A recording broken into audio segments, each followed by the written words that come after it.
Welcome back to the Nectar training series. What I want to show you guys today is how to scan hives with the high-speed RFID gun. This is the Zebra RFID gun from Nectar. And as you can see here, I've printed off a label with ID 349. That's the last 3 digits of the Bluetooth ID of this gun. So once you put the battery in and power up the gun, you'll open up the settings in your phone, go into the Bluetooth, and if you've never paired it before, it'll show up down here below. I've paired this gun before, so it says it's connected, RFID 90+. If I hit the I for additional information, I can see that the last 3 digits end in 349, so I know I'm connected to this gun. Once you've got the Bluetooth connected, you're going to go into the Nectar app on your phone. And I can see here I'm in yard 256 and I've got 0 hives in it. I'm going to choose to add hives. And at that point, if you're in QR scanning mode, you're going to need to switch over to RFID mode. And that will show me the battery level of the gun. It's at 82%. It'll show me which gun I'm connected with and I'm properly connected. And then right here are the number of hives you've scanned in the yard. So let's go over there and start scanning. All right, now we're here in the yard and ready to start scanning. There are 2 triggers on the gun, an upper and a lower. You're only going to use the upper trigger for scanning. And you want to be about 3 or 4 feet, around a meter away from the beehives to scan the best. They can be stacked up, like if you're loading a semi, you can have many stacks and just kind of wave the gun up and down. It'll scan everything. You can scan hundreds of hives in just a matter of minutes. So it's very fast for doing large batch scanning, like a holding yard, loading a semi, moving in and out of winter storage. You can very quickly scan large quantities. Here in the bee yard, I would typically just scan this with QR since I've only got 40, 50 hives in here. But I want to show you today how this would work. So again, I'm at 0 hives right now. If I hold down the trigger and walk near, you can see it just added those 2 hives, and I have a +2. That +2 is how many were added since the trigger was last released. So once I scan these 2, you'll see now I'm up to 4 total, and I just added 2 with that trigger press. If I hold down the trigger, let me just show you how. You can see that it's continuing to add hives. We're now up to 12 hives, and we've added 6 just on that trigger hold down. So you can either let off each time or continue to hold it down. You can see how fast this is to scan.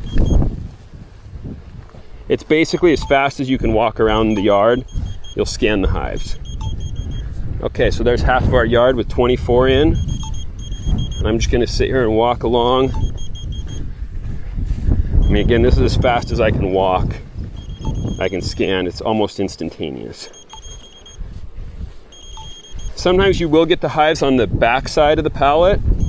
So I'm just paying attention that I'm getting everything. It's going up by 2 each time I go along. 46. Okay, so there's the 48 hives that are in this yard. I know there's 48. It's good to have a pretty good idea ahead of time of how many hives there are that you're going to be scanning, because it's easy to miss one, and it's also easy to overscan. I'll talk about that in a second. But I've added my 48 hives. I can go into this detailed view and see the full list here.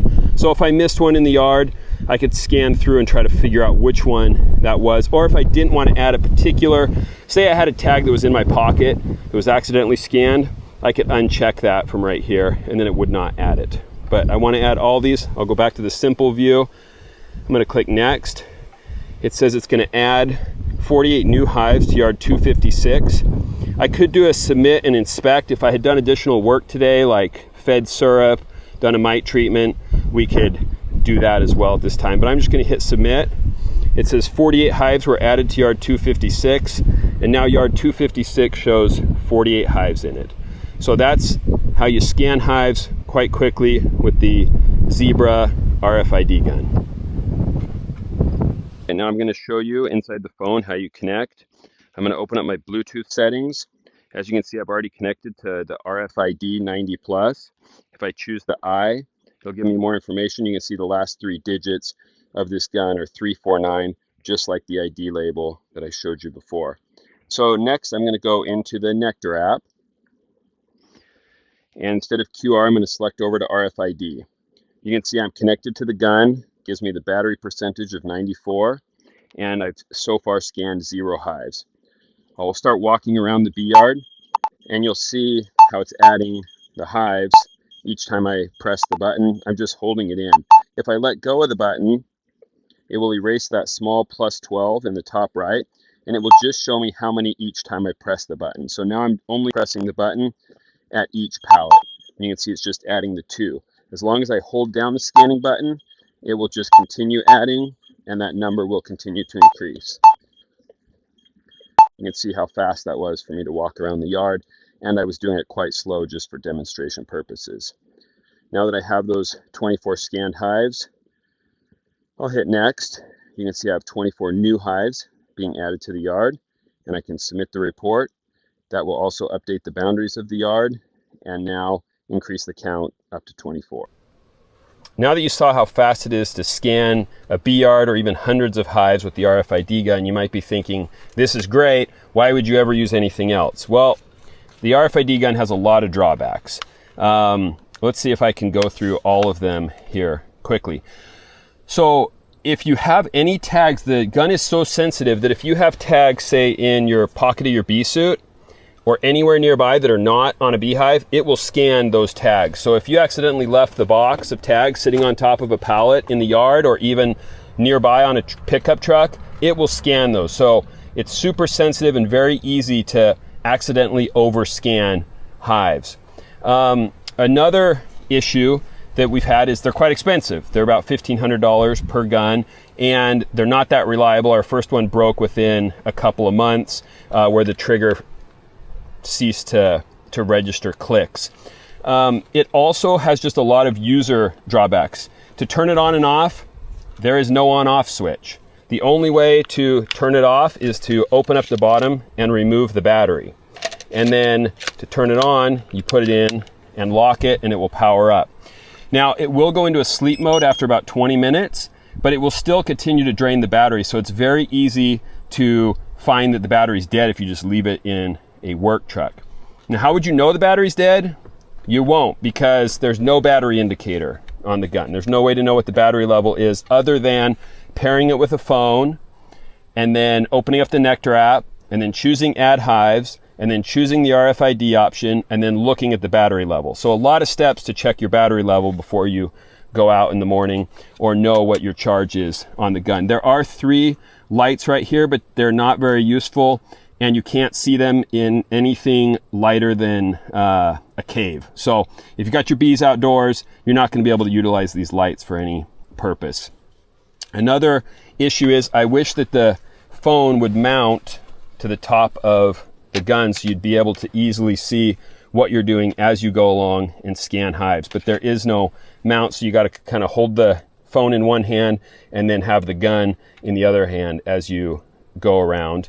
And additionally, it will pair, if you've paired it with a phone and then say another phone at another point in time, it will automatically power up and pair with the first phone it sees. And so there isn't an easy way to switch between pairing of different phones. If you have multiple employees, say you only have 2 guns, but you have 10 employees, and they've all paired it at one point to their phone. If you have 2 of them in the yard, you don't know whose phone that's going to pair with. And so you kind of have to go through a process of elimination to figure that out.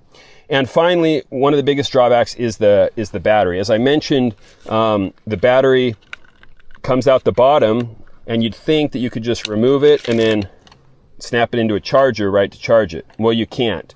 So if this battery goes dead in this gun, there's no way for me to charge this battery without this gun, unless I had a second $1,500 gun. The way these charge is through the world's longest system of cables. So this cord plugs into this adapter, which then goes to this cord, which then comes over here to this cord, which then connects to this cord, which then comes eventually down here to this sled. And this sled attaches to the back of the gun like that, and that's how you charge it. So unless you have the gun stationary, you can't charge the battery. So you can't charge one battery while you're using one, and it pretty much limits you to just being able to charge it back at the office and not out in the field. So a number of drawbacks with the gun, but that being said, if you want to do high-speed bulk scanning, there's really nothing that compares. It is very, very fast when it works, when you get it paired, when the battery is charged. It is a great product.